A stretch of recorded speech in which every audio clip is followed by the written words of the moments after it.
Apex has defined some implicit variables in system.trigger class, and these implicit variables are very helpful when you write your automations within Apex triggers.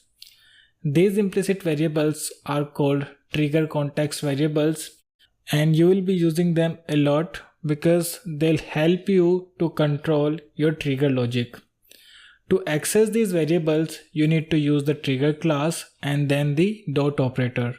For example, if you have a context variable called isInsert, then to use it, you need to write trigger.isInsert.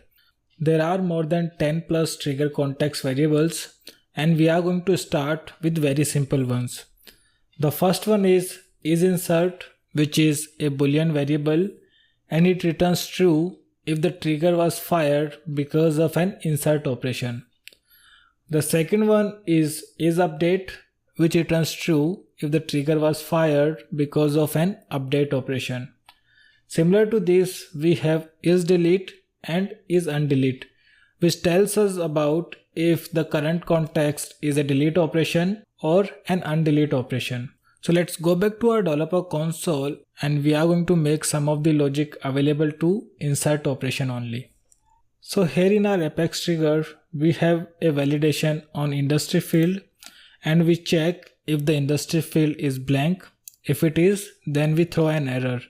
We'll make this logic available to only the insert operation because it makes sense. When you create the record, then you can throw an error that the industry field is blank, but later on a user can manually change it to blank again.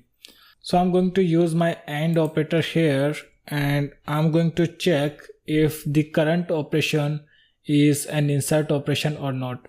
So I'll use trigger dot isInsert, and if it is true, then only we'll throw this error, else we'll ignore this industry field.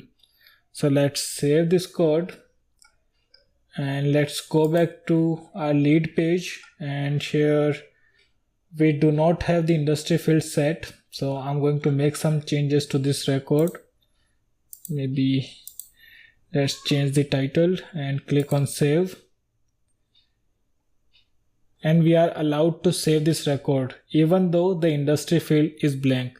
The reason is we are not checking for this condition when it is an update operation. We are only checking it for the insert operation. So now I'll try to create a new lead record, and we'll see if our logic fires for the insert operation or not.